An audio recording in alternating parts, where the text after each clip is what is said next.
आवाज आ रहा है?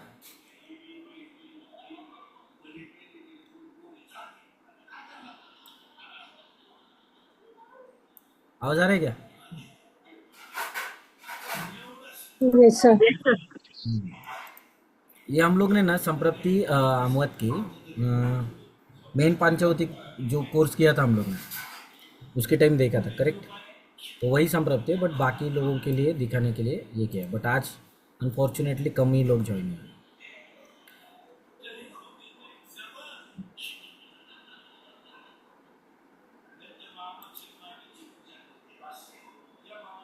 ठीक है, अपने हमेशा के ही लोग हैं, लेकिन तो भी एक बार संप्रप्ति रिवाइज करेंगे फटाफट। ठीक है, नॉर्मल संप्रप्ति यही है, सभी को पता है। भोजनोत्तर व्यायामादि विहार और संतर्पणजन्य आहार, उससे अग्निमांद्य होगा, यकृत का कार्य मंद होगा और आम्ल होगा। यकृत का कार्य मंद होगा मतलब पाचक पित्त के उष्ण तीक्ष्ण गुण कम हो जाएगा। बट आज मैंने ये बुक भी लिया है साथ में।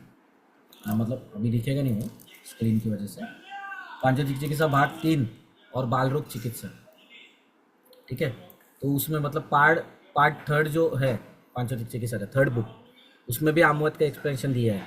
वहाँ पे कुछ एक प्रोटोकॉल दिया है आपा जी ने खुद का, तो वो भी देखेंगे। मतलब इसी के साथ वो रीड करेंगे। हम्म? मतलब वो आमुवत क्लियर ही हो जाएगा पूरा।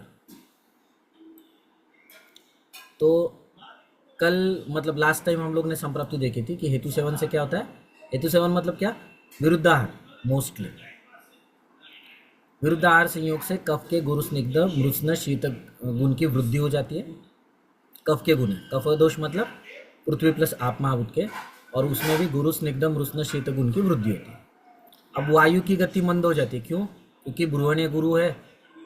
ठीक है, स्नेहाने स्निग्धा है। मृत्स्ना का तो ठीक है, मतलब ऐसा चिपचिपापन।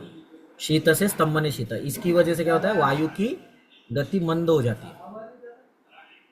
अब समशीतोष्ण जो वायु होता है, उसके गुण में कफ प्राबल्यता के कारण शीत गुण की वृद्धि हो जाती है। मतलब पहले ही शीत होता है थोड़ा सा, मतलब शीत ही बोला है आचार्यों ने। ठीक है, बट वायु ये समयोग वाही भी हो। ठीक है, इसीलिए यहाँ पे समशीतोष्ण बोला है आपा जी ने। बट नेचुरली भी वायु शीत ही होता है, शीत स्वभाव का ही है। उसमें कफ का जब शीत गुण एडअप हो जाता है, तब और स्तंभन शीत, यानी वायु की गति को अवरोध निर्माण हो जाता है। अब ऐसे में आमाशय में यह अन्न प्राणवायु के द्वारा लाया जाता है, क्योंकि अन्न निश्वास प्रवेशकृत है, प्राणवायु का कर्म, करेक्ट। उसके बाद आमाशय में क्लेद कफ के अन्न संगत का अन्न संघात है, हम वो अन्न संघात कार्य में बाधा आ जाती है। अन्न संगत मतलब डिसइंटीग्रेशन। ओके, मतलब डिवाइड करना है उस फूड पार्टिकल्स को। तो ये क्लेदक कफ के कारण होगा, क्योंकि वो गीलापन प्रोवाइड करता है।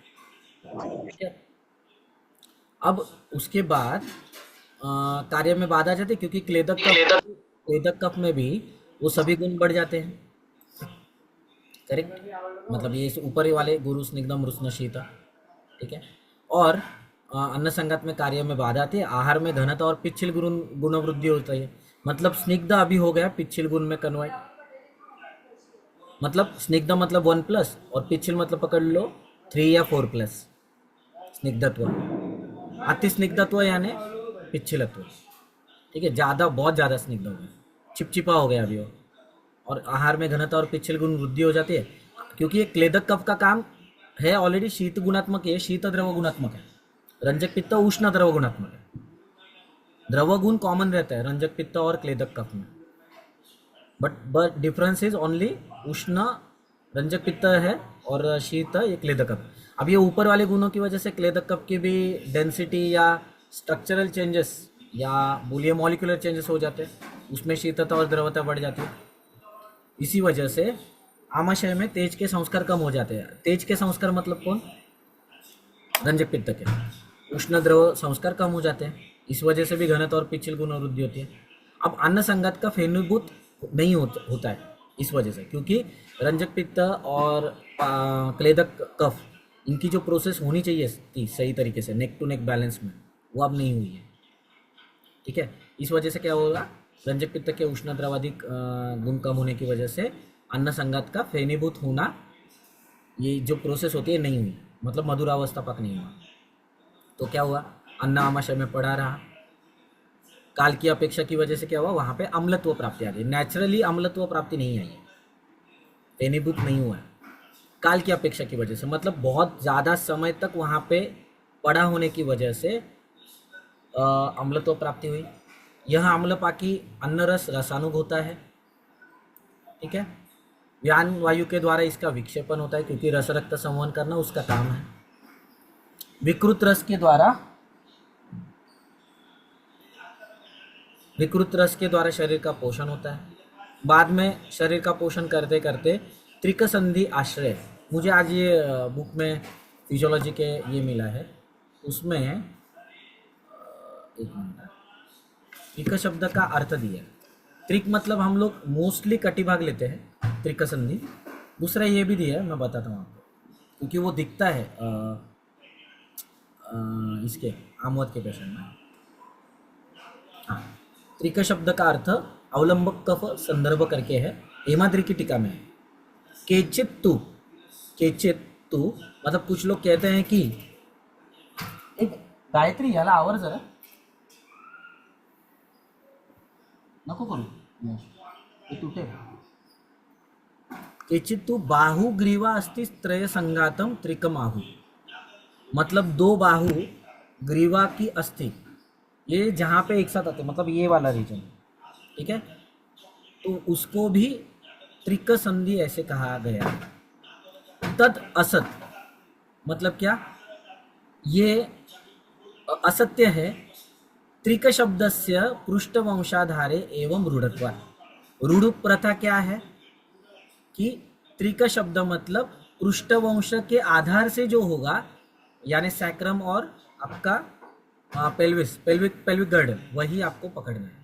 बट ये भी कुछ लोग कहते हैं, क्योंकि यहाँ पे भी पेन होता है पेशेंट को, पेशेंट लिटरली ऐसा होता है, उसका गर्दन टिकता ही नहीं है पिलो को।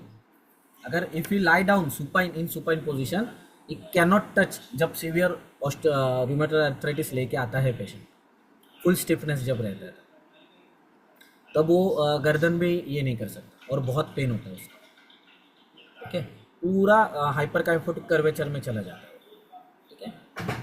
तो ये सब चीज़ें त्रिक संधि से जैसे आश्रय होता है, तो अवलंबक कफ दूषित होने की वजह से, और अवलंबक कफ के ऊपर ही शेष 4 कफ अवलंबित होने की वजह से, यानी उनका पोषण जो है, नरिशमेंट जो है, वो अवलंबक कफ से ही होती है।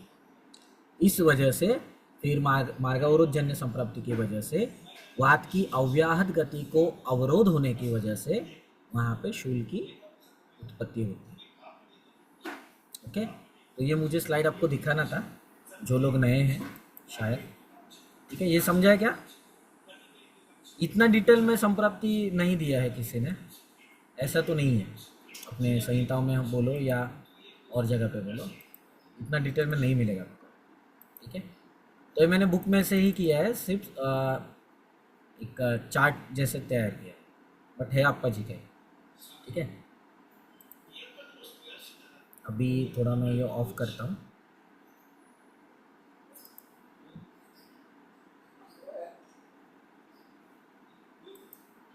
ऐसा करें,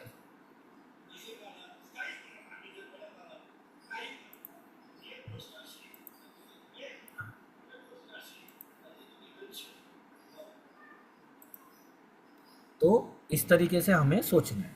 अभी मोस्ट इम्पॉर्टेंट कि श्व क्यों देना है आमोद की चिकित्सा में, वही श्व हम लोग कामला में भी देते हैं, जो अत्यंत क्षारधर्मी व्याधि है, और वही कॉम्बिनेशन फल और श्व का कॉम्बिनेशन इन द सेंस, सुबह 6 बजे शाम को 6 बजे फल, और अपन काल में श्वद्रंशादि गुगुल या व्यानोदान काल में जैसे लगेगा उसी हिसाब से, वही श्व हम इसमें भी दे रहे हैं। सेम है ना, फल और श्व सेम मेडिसिन है। एक अत्यंत क्षारधर्मी व्याधि है और एक अत्यंत अम्लधर्मी व्याधि है, दोनों बहुत ही डाइवर्जेंट है, कंप्लीटली डिफरेंट है एक दूसरे से, तो भी कॉम्बिनेशन सेम है। यही आप्पा जी की विशेषता है। तिकडे नमस्कार, ते मला नको देऊ, तिकडे ठेव ना, तिकडे ठेव, त्याच्यात टाक. बोट तयार कर, बोट फ्लॉवर तयार कर. उसके हाथ में पृथ्वी महाभूत है, सैंड है उसके हाथ में। तो अभी आते हैं मूत्रपिंड का रोल क्या है आमवत की चिकित्सा में। तो पेज नंबर 390, इस व्याधि में सप्त धातु, पीछे हम लोग ने देखा था कि रस धातु अभी साम रस हो गया है, बहुत ज़्यादा गुरुत्व स्निग्धत्व सॉरी स्त्यानत्व है उस रस धातु में, अति पिच्छिलत्व है, अति स्निग्धत्व यानी पिच्छिलत्व, अति पिच्छिलत्व यानी स्त्यानत्व। इतना सिंपल आपको इमेजिनेशन के लिए मैं बता रहा हूँ। तो ये सब ऐसे क्वालिटी का रस धातु अभी तैयार हो चुका है, ठीक है। अभी इस व्याधि में सप्त धातु का पोषण वरिल या सॉरी ऊपर वाले साम रस धातु से ही होता है। सभी धातु इसी आमयुक्त यानी साम रस से पोषित हो जाते हैं। इस वजह से उन धातुओं में भी आमयुक्त कफ के गुणों की वृद्धि यानी पृथ्वी प्लस आप महाभूत के गुणों की वृद्धि दिखाई देती है। ऐसे ही प्रकार से सप्त धातुओं से शरीर में जो इतर अदर जो प्रधान इंद्रिय है उनको भी वहीं से पोषण मिलता है। सप्त धातु विकृत होने की वजह से उनसे होने वाले जो प्रधान अवयव है उनका भी पोषण विकृत स्वरूप में हो जाता है। मतलब सप्त धातु ऑलरेडी डिस्टर्ब है, सामता सामता सामता बहुत ज़्यादा है। अभी ये रक्त धातु में भी सामता होगी, रस धातु में भी सामता होगी, मेद धातु में भी सामता होगी, हर धातुओं में सामता होगी, करेक्ट। अभी उनको अगर आपको ये करना है, टैकल करना है, या सॉरी उनके द्वारा जो अवयव उत्पन्न हो रहे हैं, यकृत हो, प्लिया हो, गुद हो, बस्ती हो, आंत्र हो, ठीक है, उंडुक हो, कोई भी जो अवयव है या हृदय जैसा अवयव है, उन सभी में सामता प्रदर्शित होने लगती है। मतलब उनके फंक्शनल लेवल में रिडक्शन आ जाएगा। कैसे? क्योंकि गुरुता, स्थिरता, स्त्यानता की वजह से, ठीक है। पोषण नहीं मिलेगा उनको सही ढंग से, जो मिलना चाहिए रेगुलर बेसिस से मिल रहा था व्याधि पूर्व बलव है, ठीक है। बाद में रक्त और मेद धातु इनके प्रसाद भाग से वृक्क की निर्मित होती है। रक्त में भी आम धर्म बढ़ा हुआ रहता है, वैसे ही मेद धातु का पचन विकृत होता है। मेद धातु यानी साक्षात कफ का स्थान, परंतु इसकी विकृत पोषण की वजह से आगे मूत्रपिंड के ऊपर उसका अनिष्ट परिणाम दिखाई देता है, ठीक है। उसका पोषण शुद्ध स्वरूप के रक्त और मेद धातु के द्वारा न होने की वजह से विजातीय द्रव्यों का संचय उसमें होने लगता है। मतलब ये जो हम लोग ने अभी तक संप्राप्ति देखी थी मूत्रपिंड की, वो क्या थी? रक्त धातु का अनुष्ण गुण उष्ण गुण में परिवर्तित होता है, फिर वो स्निग्ध गुण जो मेद धातु का होता है उसको टैकल करके वो या रेड्यूस करके रुक्ष गुण में परिवर्तित होता है, फिर विजातीय घटक शोषित हो जाते हैं और फिर वृक्क की दुष्टि होती है। अब यहाँ पे अति संपूर्ण जन्य की वजह से विजातीय द्रव्यों, मतलब किडनी का जो फंक्शन है वो इन्फ्लुएंस हुआ है पृथ्वी और आप महाभूत के गुणों की वजह से, खास करके पृथ्वी महाभूत की वजह से। तो वो खुद के फंक्शंस को एग्जीक्यूट नहीं कर पा रही, खुद ही जिससे पोषण मिल रहा है वही सामयुक्त होने की वजह से उसका ही पोषण बराबर नहीं हो रहा है। तो अगर पोषण उस अवयव का बराबर नहीं होता है तो वो खुद कैसे ये कर सकते हैं, खुद का कार्य कैसे कर सकते हैं, ओके। आगे इस वजह से धीरे धीरे विजातीय द्रव्यों का प्रमाण मूत्रपिंड में बढ़ने की वजह से वहाँ पे शोथ आने लगता है और आगे जाके उस शोथ में बहुत ज़्यादा वृद्धि होती है। नाभि के आसमंत में, नाभि के आजू बाजू में अगर आप स्पर्श भी करते हो रुग्ण का, मतलब उदर परीक्षण के टाइम, तो वो हाथ भी नहीं लगाने देता, इतना ज़्यादा दर्द या पीड़ना सत्व या स्पर्श सत्व भी कह सकते हैं आप, इतना रहता है। मतलब जब भी आप टच करते हो तो अप्पा जी कहते हैं कि वो आपका हाथ पकड़ता है क्योंकि उस टच के वजह से उसको पेन ज़्यादा होता है, यानी स्पर्श सत्व। मूत्रपिंड का शोथ और रक्त का विकृत प्रकार से पोषण, इस वजह से रक्त में जो विजातीय घटक है वो प्लीहा में भी, जो मैंने बताया था पहले भी, ठीक है, मतलब आपा जी ने ऑलरेडी बताया है कि प्लीहा में संचित होने लगते हैं क्योंकि रक्त का घर प्लीहा है, उसमें भी शोथ आने लगता है और आगे जाके यकृत भी इससे छूट नहीं पाता, क्योंकि एक ग्राह्य है, दूसरा स्त्रावी है, बट उत्पत्ति एक ही धातु से, रक्त धातु से। तो ऐसे प्रकार से तीनों भी दूषित हो जाते हैं, तीनों की दृष्टि हो जाती है। इसी वजह से यकृत, प्लिया, मूत्रपिंड, इन तीनों इंद्रियों को भी शोथ आने लगता है। ये क्रॉनिक इसका है, हाँ, आमवत का, ध्यान में रखना। शोणित कफ प्रसादजम हृदयम, इस वजह से हृदय को भी शोथ आने लगता है। ऐसे समय में मरमर भी सुनाई देते हैं, जो मॉडर्न मेडिसिन भी कहता है, मरमर। ठीक है। रोगी उदास, बेचैन, निरुत्साही, एक ही जगह पे बैठने वाला, ऐसे ये किस वजह से बनता है? स्थिरत्व, अति स्थिरत्व, अति गुरुत्व, अति स्त्यानत्व, इस वजह से इस प्रकार से उसका निरुत्साह बनता है। मन में भी, मेंटल लेवल पे भी वहाँ पे ये बनने लगता है। थोड़ा आवाज़ कमी करता है, आवाज़ कमी करता है।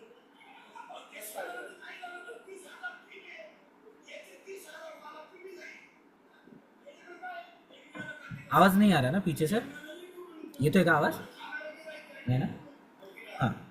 तो ये इस वजह से अग्निमान्य भी प्रभुत्व रहता है, अंगमर्द भी रहता है, और सभी अंग में, शरीर में आम संचय होता है।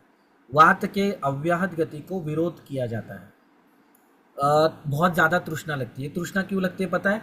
मैंने एक वीडियो अपलोड किया था गुलाब जामुन वाला, आमवत के लिए, आपने देखा? पृथ्वी को, हाँ, पृथ्वी और आपको पचाने के लिए सर। यस। मतलब विलीनीकरण सिद्धांत जो है, क्या बोलता है कि जब भी शक्कर हम लोग डालते हैं, 1 किलो पानी में 1 किलो शक्कर घुल जाएगी क्या? 1 लीटर पानी में 1 किलो शक्कर घुल जाएगी, लगता है आपको? या 2 किलो शक्कर घुल जाएगी? कितना लीटर पानी लगेगा 2 किलो शक्कर के लिए? रैंडमली बताओ, ऐसा कुछ हम लोग एग्जाम तो नहीं दे रहे, कितना लग सकता है? 2 किलो शक्कर आपको ये करनी है, या स्टर करनी है और मिक्स करनी है पानी में, बट दिखनी नहीं चाहिए। 2 लीटर से ज्यादा, 2 लीटर से ज़्यादा एक आंसर हो गया। और अगर हम लोग थोड़ा सा कहेंगे तो पकड़ लीजिए कि 5-6 लीटर लग सकता है। मुझे पता है, सॉरी, हाँ, आपका ओपीडी टाइम रहेगा सबका, इसलिए 9:30 हम लोग लेक्चर ये करेंगे। ठीक है। तो मतलब मोस्टली मुझे तो अभी जितने कैमराज ऑन हैं वो तो ओपीडी में ही दिख रहे हैं फिलहाल। तो उस वजह से क्या होता है कि विलीनीकरण सिद्धांत जो कहता है पृथ्वी का पानी में विलीन होना। ठीक है। जैसे नींबू शरबत बनाते वक्त हम लोग शक्कर क्वांटिटी कम रहता है, पानी की क्वांटिटी ज़्यादा रहती है, तो वैसे ही पकड़ लीजिए 8 से 10 लीटर पानी लगेगा पूरी तरीके से शक्कर मिक्स करने के लिए, और उसका पार्टिकल नहीं दिखना चाहिए। ठीक है। तो इस वजह से तृष्णा लगती है आमवात के रूप में, क्योंकि वो स्त्यानत्व, वो गुरुत्व, उस स्निग्धत्व को ज़्यादा पचाने के लिए पानी ऊपर से पीने की इच्छा सतत होती है रुग्ण को, सातत्य से। ठीक है। और इस वजह से क्या होता है, मतलब वो, मतलब ऊपर से आप महाबूद डाल रहे हो, वो क्या मतलब नॉर्मली क्या पेशेंट को पता नहीं रहता है शुंठी सिद्ध पानी पीना है या क्या धान्यक जल पीना है, ये पता नहीं रहता है। तो वो क्या करता है, सादा पानी पीता है, टैप वाटर। जो टैप वाटर मुंबई में एटलीस्ट डैम में रहता है, फिर वहाँ से प्रवाहित होकर वो और दूसरी जगह पे होता है संचित, फिर बाद में वो प्रवाहित होकर नीचे की टंकी में जाता है बिल्डिंग के, वहाँ पे रहता है, फिर रुक कर फिर से ऊपर की टंकी में जाता है, वहाँ पे भी रुकता है कुछ काल तक, फिर बाद में आता है। और स्थिरत्व वाला पानी शहरों में तो और ज़्यादा प्रॉब्लम है, तो ऐसा वाला पानी पीता है वो। ठीक है। एक्वागार्ड से सिर्फ पानी शुद्ध होता है, उसके गुणों में मतलब डाइजेस्टिव क्या बोलते हैं, डाइजेस्टिव एस्पेक्ट से कोई चेंजेस नहीं आते एक्वागार्ड से, ध्यान में रखना। उष्णोदक का मीनिंग वही है, एक तो हाफ करो, 1/6 करो, नहीं तो 1/8 करो, अकॉर्डिंग टू शारंगर, उसी को उष्णोदक बोलते हैं। गर्म पानी पीना मतलब उष्णोदक नहीं।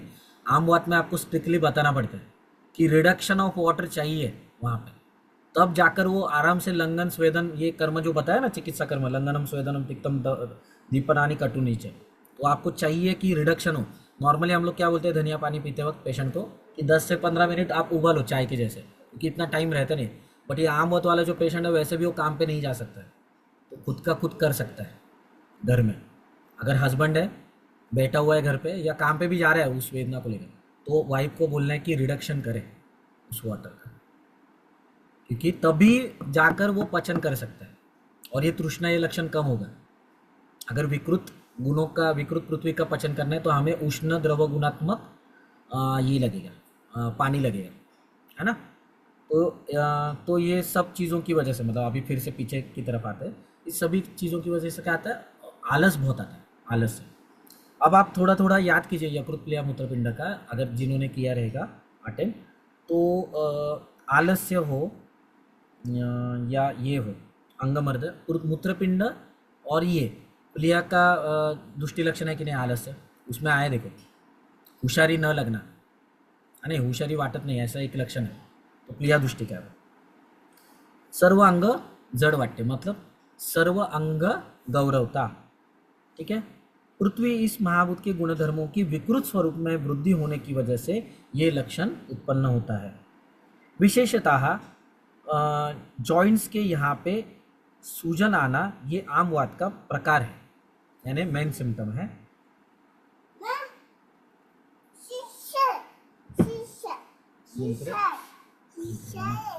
नमस्कार शिशी ने शिशी शिशी बोलिए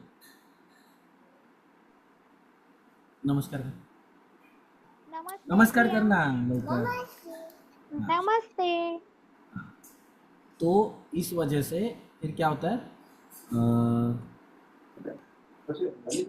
अगर स्टार्टिंग ऑफ द आमुआत है तो पेशेंट कभी आपके पास आता नहीं है, वो मसल रिलैक्सेंट नहीं तो ये लेते रहता है। बाद में कुछ भी उपयोग जब नहीं होता है तब वो चिकित्सा करने के लिए आपके चिकित्सा मंदिर में आता है, जाता है। तो इस प्रकार से मूत्रपिंड का काफ़ी बड़ा रोल है, ठीक है। और शो क्यों देना है वो आगे आएगा, आपको सभी को आंसर तो पता है, बट कुछ नए नए चीज़ें आपको भी और मुझे भी सीखने को मिलती है, ठीक है। बाद में चिकित्सा अभी देख रहे हैं, पेज नंबर 390, लास्ट 2 लाइन्स है। लंघनम स्वेदनम तिक्तम दीपनानि कटूनि च विरेचनम स्नेहपानम बस्तश्चाम मारुते वृक्ष स्वेदो विधातव्यो वालुका पोट्टलैस्तथा उपनाहाश्च कर्तव्या ते अपि स्नेहवर्जिताः। ये योग रत्नाकर का सूत्र है। इसमें इस उपचार में प्रथमतः लंघन का उपक्रम करने के लिए कहा है। अब लंघन मतलब क्या, आकाश का अवकाश बढ़ाना, एग्जैक्टली वही चाहिए, क्योंकि शरीर में पृथ्वी प्लस आप महाभूत, विशेषता पृथ्वी महाभूत के गुण बहुत ज़्यादा बड़े हैं, तो लंघन ये उपक्रम यहाँ पे श्रेष्ठ होता है। आमवात में मिनिमम 3 डेज तो देना चाहिए लंघन, बट पेशेंट करता है क्या अपना, सब पेशेंट करते क्या आमवात के, आप बताएंगे तो उसके हस्बैंड ने, तो खास करके हस्बैंड को जब होता है तो वाइफ टेंशन में आती है कि खाना नहीं देना है, तो इसलिए आपको क्या करना है, थोड़ा सा मॉडिफाई करो, भाकरी और चटनी के ऊपर रखो, ज्वार की जो रोटी है या बाजरे की जो रोटी है और लहसुन की चटनी इसके ऊपर रखने को बोलना है, और कम से कम खाने के लिए बोलना है। दिन भर जो उष्णोदक है उसको पिलाने के लिए बोलना है, ठीक है। उष्णोदक मतलब हाफ रिडक्शन, 1/8 नहीं तो 1/6, मिनिमम हाफ तो होना चाहिए मेरे ख्याल से, तब जाके ये लंघन का इफेक्ट दिखेगा, ठीक है। और अगर बहुत भीषकवश है, अभी मैं कुछ भी करने के लिए रेडी हूँ, या रेफर्ड है, पेशेंट रेफर्ड होता है तो अच्छी तरीके से फॉलो करना है, नया रहता है तो फिर थोड़ा सा प्रॉब्लम आता है उसको मैनेज करना है। फिर क्या होता है कि लंघन का उपक्रम करने के लिए बताया है, ये मैंने मॉडिफाई किया है। एक्चुअली लंघन उपवास रूप श्रेयस्कर है, मतलब एक्चुअली जो करना है पूरी तरीके से सिर्फ जाना बाबा, तिकडे जाना, तिकडे जा,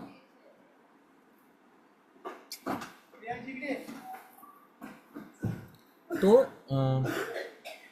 एक्चुअली उपवास रूपी लंघन करना है, ठीक है। मतलब खाना पीना नहीं है। लंघन करने से क्या होता है कि आमाशय से शुद्धि स्टार्ट हो जाती है।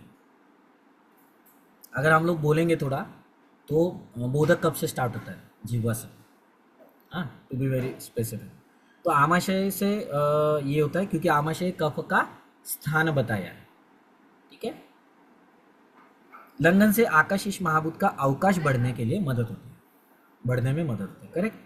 अब अवकाश के बाद अग्निवर्धन होने की वजह से वायु का जो संचलन है, यानी वायु की गति, वायु की गति में वेग आ जाता है, यानी गति बढ़ती है, और उस वजह से आम पाचन यानी पृथ्वी प्लस आप महाभूत के विकृत स्वरूप में जो बड़े हुए गुण थे उनका पचन होने में मदद मिलने लगती है। उसी के साथ अगर आप तिक्त दीपन कटु आहार की अगर साथ में स्टार्ट करते हो, लहसुन is the one of the good medicine, लहसुन की चटनी दे दो, वो बिंदास। करेला देने से अच्छा है लहसुन का चटनी दे दो, क्योंकि हमें क्या चाहिए, उष्ण भी चाहिए और साथ में तिक्त और कटु भी चाहिए। या तिल का चटनी भी दे सकते हो आप, ठीक है। और याद रखना लहसुन भी स्निग्ध रहता है, ध्यान में रखना। लहसुन रुक्ष नहीं होता है, मतलब हम लोग स्निग्धत्व को कभी भी मतलब हैम्पर नहीं कर रहे। ये तो क्या होगा, मैंने देखा है बहुत सारे पेशेंट्स को, कुछ जिनके एडवर्टाइज आते हैं न्यूज़ चैनल के ऊपर, कुछ कंपनीज़ के मतलब फ्रेंचाइजीज़ के, तो उनके बड़े बड़े नामों में उनके ही पेशेंट मैंने देखे थे। तो इतना आम पाचन होता है ना, तो क्लबिंग ऑफ हैंड्स जो नहीं था उसको वो दिखने लगता है। ये क्या किया उन्होंने, देखो उनके पास एक चाशनी थी बहुत ज़्यादा गाढ़ी, ठीक है ठीक है। तो उन्होंने क्या किया, सिर्फ उसको सिर्फ जलाना है, इतना ध्यान में रखा। और वो होता है चिकित्सा में अपने भी, जब ये चीज़ पांचोदिक चिकित्सा जब नहीं पता होती है तब ये प्रॉब्लम होता है। क्या होता है मैं बता रहा हूँ, वो सुनो। चाशनी आपके पास, अभी आपको पता है कि विकृत स्थान पृथ्वी है वहाँ पे, जो बहुत चिपकी हुई है, अति स्थानत्व है और गाढ़ी भी है बहुत ज़्यादा, आप महाभूत तो है बट प्रवाही नहीं है। अब आपको उसको नष्ट करना है, तो क्या करेंगे आप, जनरली क्या करते हैं, तेज महाभूत देते हैं। तेज महाभूत मतलब क्या, उष्ण प्लस रुक्ष गुण, बाकी के भी तो गुण है उसमें, बट उष्ण और रुक्ष आम्बवत के हिसाब से पकड़े। क्या होगा उस चाशनी का, जल जाएगी और ज़्यादा चिपक जाएगी। उस जो वेसल है आपका, जो भगोना है या पतेला है, उसको और ज़्यादा चिपक जाएगी। तो निकलेगी क्या वो कभी जलने के बाद, बहुत कठिनता से निकलती है, बहुत दिनों तक भिगोने के बाद। मतलब आपको जल महाभूत लगेगा कि नहीं। तो बाहर की चिकित्सा में जो बड़े नाम है ना, हम लोग इतने दिन में ट्रीट करते हैं, उतने दिन में ट्रीट करते हैं, उनके ही पेशेंट देखे थे, 2 पेशेंट सामने थे। तो पहले नहीं था उनको ये क्लबिंग ऑफ हैंड्स, बाद में डेवलप हुआ विकृत पाचन की वजह से। मतलब पाचन की सीमा ही नहीं है, पेशेंट क्रूश हो रहा है। आपको समझना चाहिए कि कहाँ तक पाचन करना है। लहसुन में क्यों आपको ये बोल रहा हूँ, क्योंकि लहसुन में स्निग्धत्व भी है, ये ध्यान में रखना। तो उससे वो आप उसके बॉडी फंक्शन को हैम्पर नहीं कर रहे हो। वो भ्रूश तीक्ष्ण उष्ण है डेफिनेटली बराबर, बट उसको आप स्निग्धत्व होने की वजह से हमें एक चांस है कि वो ज्यादा रुक्ष नहीं करेगा शरीर को।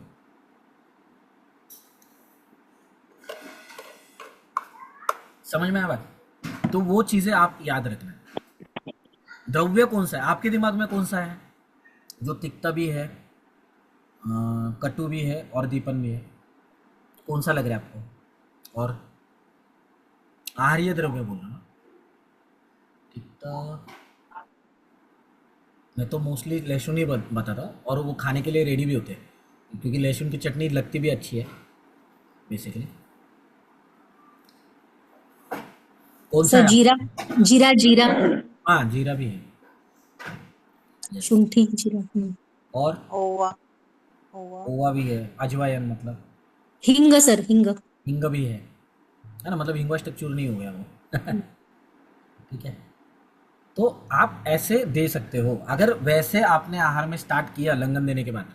बट लंघन को ना देखो, आमोद का पेशेंट अभी ज़्यादा आएगा आपके पास, यही समय है। ग्रंथों में क्या बताया, चरकाचार्य जी ने क्या बताया कि शिशिर ऋतु ये लंघन देने के लिए सबसे बेस्ट ऋतु है। क्यों क्यों पता है क्या?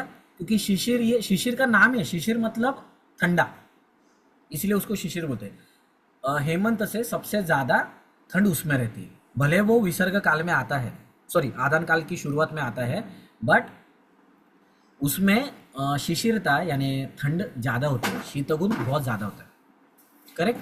इस वजह से क्या है कि नेचुरली जाठराग्नि प्रदीप्त होती है, क्योंकि बाहर की शैत्यता की वजह से वो जाठराग्नि अंदर ही दबा होता है, क्योंकि स्वेद प्रवृत्ति नहीं होती है, इसके लिए थर्मो रेगुलेशन नहीं हो पाता, इस वजह से जाठराग्नि अंदर ही दबी होती है, इसीलिए हमें ज़्यादा भूख लगती है इन 2 महीनों में। इसलिए दिवाली के जो पदार्थ हैं जैसे करंजी हो या शंकरपाळी, मतलब महाराष्ट्र में जो बनती है, या पूरनपोली हो, या ये सब चीज़ें क्यों हैं ज़्यादा दिवाली में? मैदे के पदार्थ क्यों खाने के लिए कहा है, पिष्टमय पदार्थ? क्योंकि जाठराग्नि प्रदीप्त होता है, मधुर रस ज़्यादा होता है,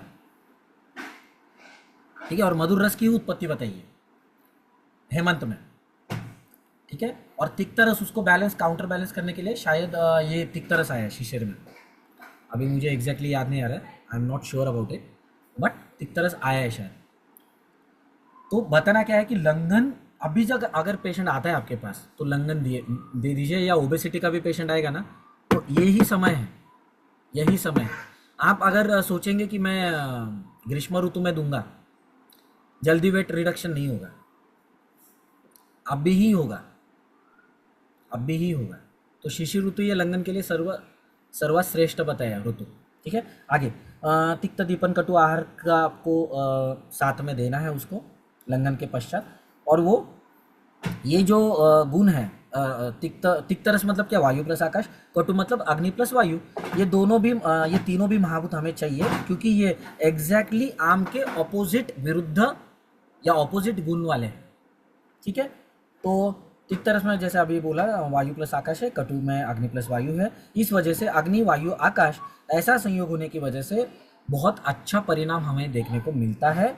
इन महाभूतों के गुणों की औषधियाँ शरीर में जाने के पश्चात, वो औषध कौन सा है, फलत्रिकादि गुण, ओके, वायु प्लस आकाश वाला खास करके, इन जैसे ही ये गुणों की औषधियाँ शरीर में जाती है तो अपने स्ववीर्य से, स्वशक्ति से, गुणों से रुक्ष धर्म की वजह से संचित जो हुआ था आम पहले, उसका विलयन करने में सक्षम होती है और विलयन करने भी लगते हैं।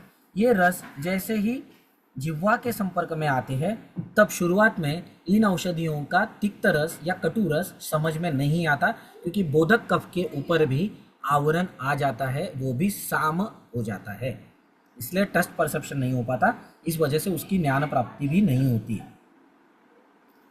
यही लिखा है कि जीवा के यहाँ पे बोधक कफ के ऊपर आम के लेयर्स हो जाते हैं, इस वजह से उस रस के वीर्य की वजह से वो जो लेयर्स है वो जाने लगते हैं और उनका पचन होने में मदद होने लगती है। यहाँ पे आकाश का अवकाश, वायु और अग्नि, इनका वर्धन होने की वजह से ऊपर के जो आमरस है, आम है, उसका लेयर धीरे धीरे कम होकर रसनेन्द्रिय को टेस्ट परसेप्शन बढ़ने में मदद मिलती है। और मुख कुंवर से, यानी यहाँ से ओरल कैविटी से ही शुद्धि को शुरुआत होने की वजह से प्राणवायु के ऊपर भी उसका अच्छे से परिणाम होता है, क्योंकि अन्न निश्वास प्रवेशक रुत, ये ध्यान में रखना है। इस वजह से वहाँ पे आई हुई शैत्यता या गौरवत्व ये कम होने लगते हैं, और वायु निरामत्व, वायु से आम गया है बट वायु प्राकृत नहीं है। निराम और प्राकृत में फर्क है, सामत्व, निरामत्व और प्राकृतत्व, ये तीनों में फर्क होता है। निरामत्व मतलब प्राकृतत्व नहीं है, ये ध्यान में रखना। निराम इज नॉट इक्वल टू प्राकृत, सिर्फ आम चला गया है, वायु की दृष्टि पूरी तरीके से नहीं गई है, ये ध्यान में रखना। तो निरामत्व आकर स्वास्थ्य आने के पश्चात ऊपर वाला आहार योग्य मार्ग से, मतलब कौन योग्य मार्ग से छोड़ रहा है, प्राणवायु, क्योंकि प्राणवायु का पांचोदिक संगठन क्या था, वायु प्लस आकाश, आप महाभूत। तो आप महाभूत में भी काफ़ी सारी शैत्यता बढ़ गई थी ना, और शुरुआत में जैसे हम लोग ने वो स्लाइड में देखा था थोड़ी देर पहले, तो स्तंभ वहीं से स्टार्ट हो जाता है, इसीलिए पूरी तरीके से जिस गति से जाना चाहिए था आमाशय में, उस गति से वो वहाँ पे नहीं जाता, वह अभी उसको प्राकृत गति आ गई, वहाँ पे गया, और फिर आमाशय में आए हुए कटु तिक्त रस और दीपन गुण की वजह से क्लेदक कफ के ऊपर भी उसका परिणाम होने लगता है। जो अति शीत हुआ था वो अभी सिर्फ शीत हो गया है, उसका जाड्यत्व कम होने लगता है, मतलब क्या, विस्कोसिटी पकड़ लीजिए आप, और वो अपने मूल स्वभाव में आ जाता है। कौन, क्लेदक कफ। उस वजह से पचन के प्रथमावस्था में योग्य परिणाम हो जाता है। मतलब प्रथम अवस्था पाक है, मधुर अवस्था पाक, वो दिखने लगता है। इस वजह से घनता, उसमें जो घनता आई थी वो कम होने लगती है। पित्त के गुणों में वृद्धि हो जाती है। मतलब कौन? रंजक पित्त के उष्ण द्रव गुण बढ़ने लगते हैं। पचन व्यापार अच्छी तरीके से चलने लगता है। आहार लघ्वांत्र में जाकर उसके 2 भाग होने के पश्चात सार भाग हृदय की तरफ जाता है। सार भाग में आकाश, वायु, अग्नि, इन महाभूतों की गुणों की वृद्धि होने की वजह से हृदय की भी शुद्धि होने लगती है। क्योंकि जो मरमर साउंड आ रहा था, क्योंकि शोणित कफ प्रसादजम ऐसे बोला है हृदय में, तो रक्त से भी सामता चली गई, मेद धातु से भी सामता चली गई, और उसकी वजह से ये अपना हो गया, अपना हृदय भी शुद्ध हो गया।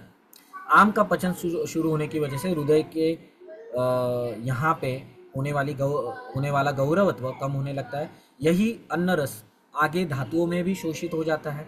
इसी वजह से धातु परंपरा अच्छे से और निरुज, मतलब बिना कोई क्या बोलते हैं, मतलब अच्छे से होने लगती है धातु परंपरा। शरीर के प्रमुख इंद्रियों को धातु के द्वारा शुद्ध स्वरूप का पोषण मिलने लगता है, और एक तरह से कह सकते हैं कि शरीर स्वास्थ्य मेंटेन होने लगता है। समझ में आया बात? तो ये होता है जब आप तिक्त और कटु रसात्मक औषधियाँ देते हैं। और अगर आप कामला चिकित्सा के बारे में थोड़ा याद करेंगे तो वहाँ पे भी यही मेडिसिन देने के लिए बोला है। थोड़ा कामला निकालो, मेरे ख्याल से तो यही मेडिसिन नहीं, मतलब यही चिकित्सा तत्व है। कामला निकालो, कामला। कितना मस्त है ना का ये एक्सप्लेनेशन, खतरनाक है। ऐसे हम लोग ने कॉलेज के टाइम क्यों नहीं पढ़ा? मेरे को बहुत गुस्सा आता है।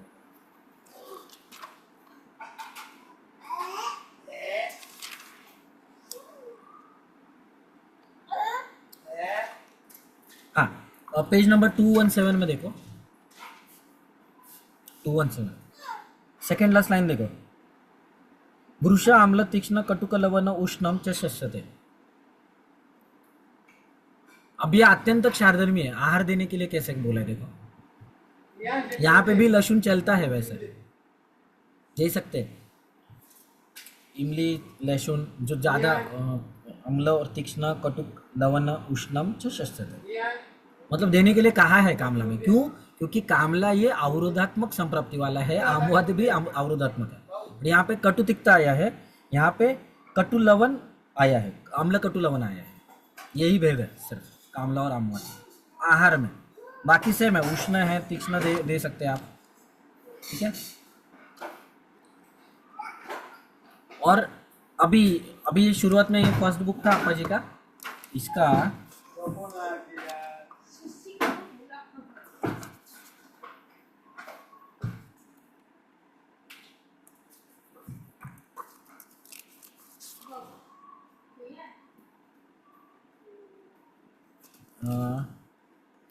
मेरे पास अभी इसका ये नहीं है, पहले था शायद, एक कब प्रकाशित हुआ था।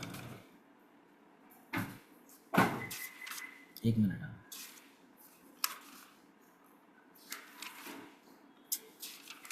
जी ने इसी में नहीं दिया है सर, ये कब प्रकाशित हुआ था, क्योंकि ये मेरे पास जो है ना वो 2013 का एडिशन है ये वाले बुक का। तो पांचौतिक चिकित्सा भाग 1 का इन्होंने कब प्रिंट किया था, फर्स्ट प्रिंट नहीं पता मुझे, बट ये जो थर्ड पार्ट है पांचौतिक चिकित्सा का, ये वाला, हाँ बालरोवर, ये तो वो तो 13 मार्च 1988, मतलब मेरे जन्म से पहले 4 महीने पहले निकाला था। ठीक है, और आज हम लोग वो पढ़ रहे हैं, ठीक है। तो थर्ड पार्ट मतलब उसके पहले ही 1988 से पहले ही किया था ऑब्वियसली, पांचौतिक चिकित्सा भाग है। तो तब की और बाद में कितना फ़र्क है वो देखेंगे हम लोग। प्रोटोकॉल में देखो कितना फ़र्क आ गया। आपा जी के वो भी मतलब प्रोटोकॉल चेंज करते रहते थे व्याधि के हिसाब से। अब ये सब था, आपने आहार दिया है तिक्त कटु दीपन वाला। उसके बाद शरीर स्वास्थ्य के यहाँ पे जैसे ही शरीर होने लगता है तो उसको शरीर को बल देने के लिए गोक्षुरादि गुग्गुल यानी श्वदनौषादि गुग्गुल का उपयोग करना है। गुग्गुल ये स्वयं तिक्त उष्ण कषाय रुक्ष होकर उसका पाक जो विपाक है वो कटु रहता है। कटु विपाकी है। स्वयं क्या है? तिक्त उष्ण कषाय रुक्ष बट कटु विपाकी है। ये गोंद के वर्ग में आता है, मतलब चिपचिपा होने की वजह से कफ के समान धर्म से आता है। ठीक है, अल्प प्रवाही है ना, थोड़ा सा प्रवाह आकर फिर घन हो जाता है क्लाइमेटिक चेंजेस की वजह से।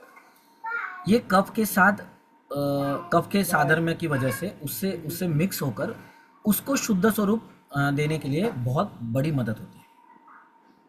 मतलब क्या हुआ?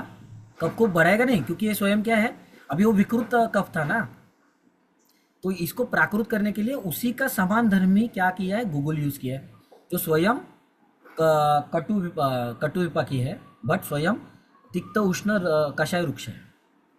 तो और गोंद के जैसा चिपचिपा होने की वजह से कफ से साधर में रखता है, और कफ से जैसे ही सम्मिलित हो जाता है तब उसकी जो घनता वगैरह विकृत सामता है उसको कम करने के लिए मदद करता है। इसकी जो शुद्धि है वो त्रिफला के क्वाथ में बताई है।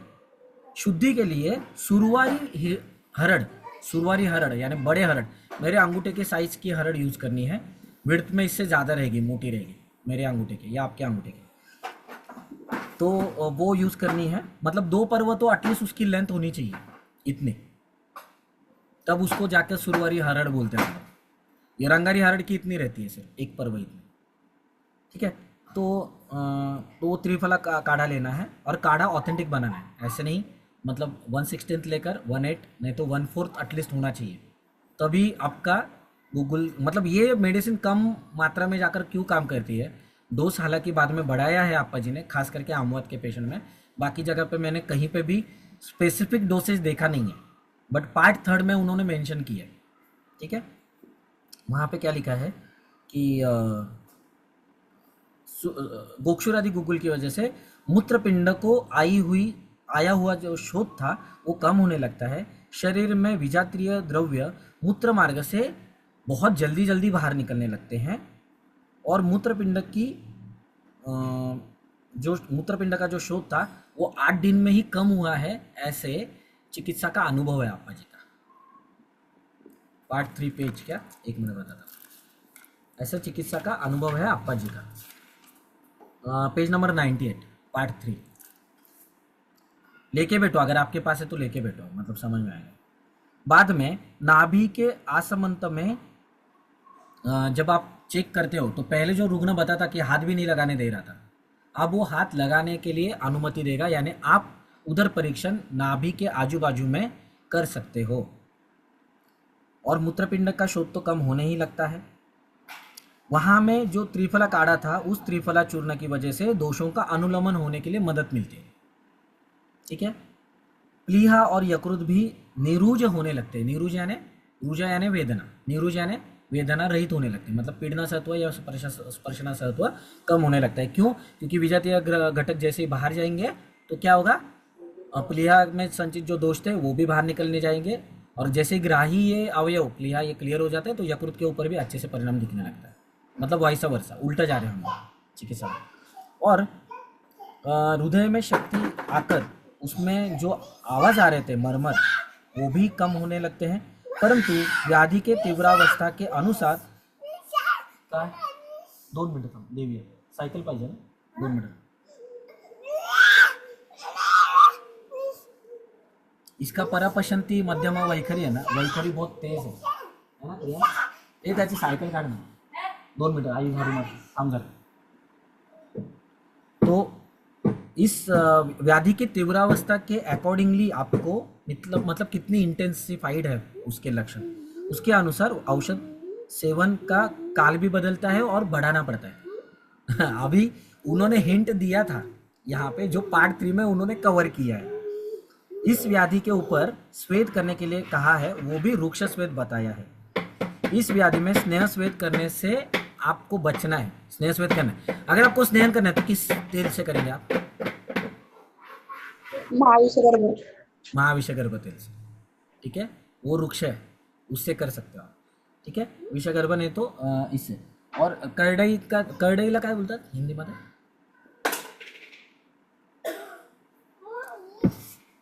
हे बघ इकडे बघ ना, इकडे बघ, हे बघ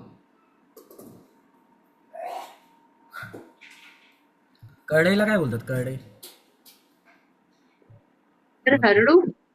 नहीं नहीं, क्या?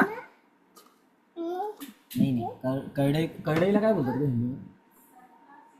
नहीं नहीं, मैं बताता हूँ थोड़ा सर्च करके बाद में। तो उसका भी तेल आप यूज़ कर सकते हो, ठीक है। कुटकी का भी तेल यूज़ कर सकते हो।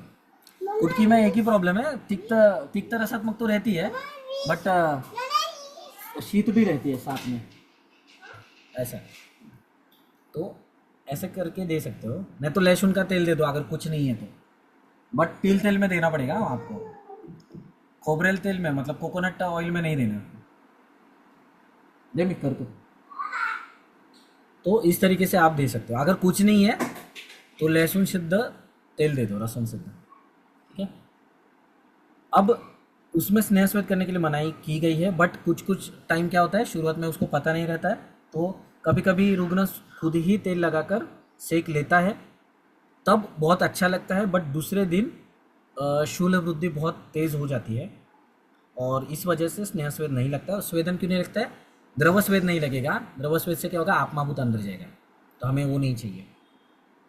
इसी वजह से इस अवस्था में वृक्ष स्वेद की आवश्यकता होती है। वालुका को तपाकर उसकी पोटली तैयार करनी है और उससे सेक लेने के बाद धीरे धीरे आराम लगता है। अब यहाँ पे ना फिलहाल अभी वालुका पोटली स्वेदन या ईंट का स्वेद, ईंट के स्वेद से प्रॉब्लम क्या है, ईंट जिस साइड से गर्म होती है ना, ऑपोजिट साइड तो ठंडा होता है। बट अगर गलती से सामने जहाँ से तपाया है ना, क्योंकि मैंने स्वयं अनुभव किया है इंटर्नशिप में, जहाँ से तब तो होती है ना, वो बहुत ज़ोर से चटका लगता है और डबल ट्रिपल रैप करना पड़ता है। और कुछ को अगर आपका ये जाड़ा नहीं रहेगा, वो लेयर उसका कपड़ा जाड़ा नहीं रहेगा ना, तो फिर वो जलने की भी संभावना होती है। वालुका पोटली में भी वही है कि ठीक है वो जल्दी ठंडी नहीं होती है, बट उसकी शैत्यता ही इतनी होती है ना, उसको समझ में ही नहीं आता है कि गर्म हो रहा है कि नहीं। हम लोग क्या करते हैं, और गर्म करते हैं उसको, बट उसको समझ में नहीं आता है शुरुआत में। तो इससे अच्छा क्या है, हेयर ड्रायर से सेक दे दो, बेस्ट है। हाँ, यहाँ पे पृथ्वी नहीं है, ये दोनों भी ईंट और वालुका में पृथ्वी है, इतना याद रखना। और वालुका मतलब क्या, रेती नहीं यूज करने, रेती यूज करने है, रेती सॉरी, वालुका मतलब रेती यूज करने आपको। ये जो सीमेंट का रेती आता है ना, उसको क्या बोलते हैं, चणकाकार, क्या है उसको नाम था यार, मैं अभी ये कंस्ट्रक्शन का काम चालू था ना। खड़ी खड़ी हाँ, खड़ी खड़ी असती थी मोटी। खड़ी उसको नाम है, मतलब 6 mm का चाहिए, 8 mm का, मतलब नॉर्मली वो करके देते हैं। ऐसा मुद्गाकार वगैरह चाहिए ना, तो वैसे करके देते हैं। बट मुंबई में जब हम लोग उधर में करते थे ना, तो वालू का यंत्र जो कहा है, कच सर, हाँ, कच कच कच कच। कच, कच बोलते हैं क्या उसको?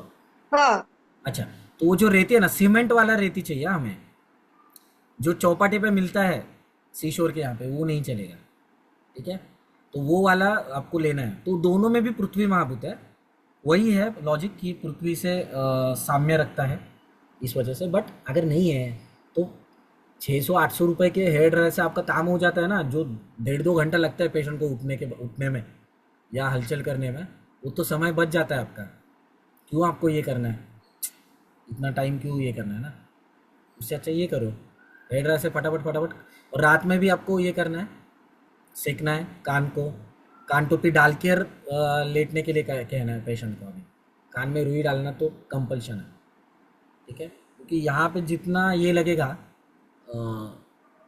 शीत वृक्ष बढ़ेगा, उतना टाइम लगेगा। समझ में आ रहा? अभी जो पार्ट 3 वाला है ना, वो बाद में देखेंगे, क्योंकि इंटरेस्टिंग है, उसको मेरे को टाइम देना है।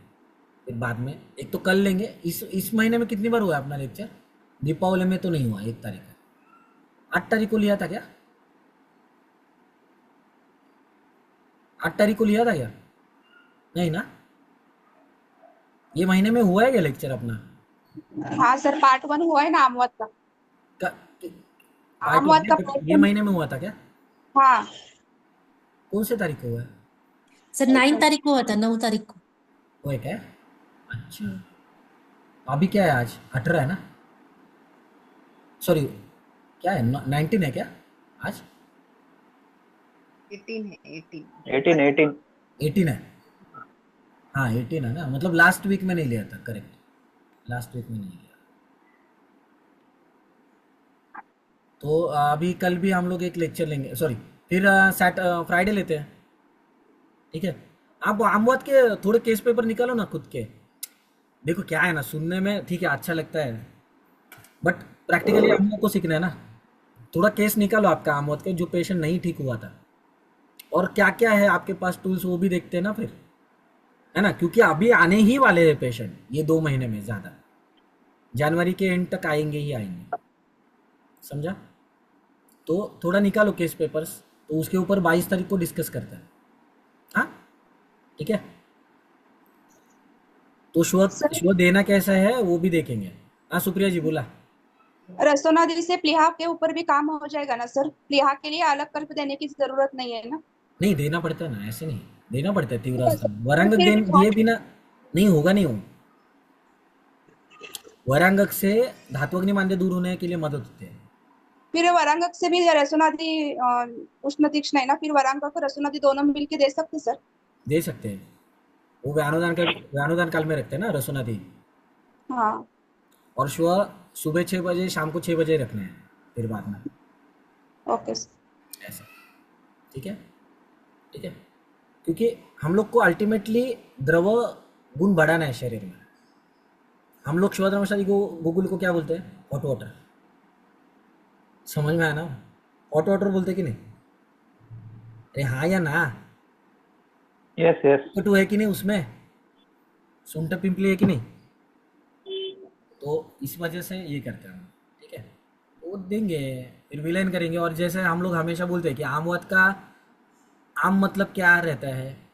कमोड में चिपका हुआ अम्लगंधी मल, जिसको बहुत बार फ्लश करना पड़ता है तो भी नहीं जाता, वो वाला उस लेवल की सामता रहती है आमवत में। टाइम पास वाली सामता नहीं है, या आजीर्ण वाली, बहुत बड़ा है, 10+ लेवल की सामता है, ठीक है। चलो अभी रुकते हैं यहाँ पे। सभी को श्री कृष्ण रात्रि, एंजॉय करो। Thank you. थोड़ी देर में ना ये लेक्चर थोड़ा अपलोड होने में टाइम लगेगा, क्योंकि again it has been recorded in computer, है ना, लैपटॉप पे रिकॉर्ड हुआ। हाँ क्या हुआ? Thank you sir. हाँ thank you sir. Yes yes thank you sir. Yes. चलो श्री कृष्ण रात्रि। सर आप ऑटोइम्यून से भी इसे को थोड़ा कोरिलेट करके क्या? बताने, ऑटोइम्यून से भी सर थोड़ा आप कोरिलेट करके बताने वाले थे ना? हाँ चलेगा ना, नेक्स्ट लेक्चर में देखते हैं। हाँ okay sir, thank you sir.